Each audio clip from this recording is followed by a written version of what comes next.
How are you guys? Brad and James here from Capital Plumbing. Today we're here at Century Cove. We're going to be installing a 150mm sluice valve so we can isolate the water off just to this street from now on.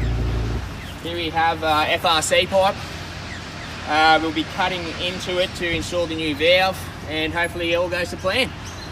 Hey, Brad and James here again from Capital Plumbing.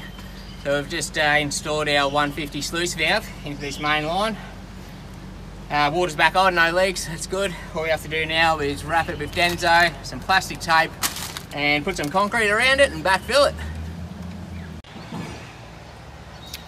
Okay, so this is the semi-final result. We've concreted it. We've got the bit of metal beam there to support it for that concrete to set overnight. We've barricaded the area off and we're going to come back tomorrow morning and backfill and clean up site.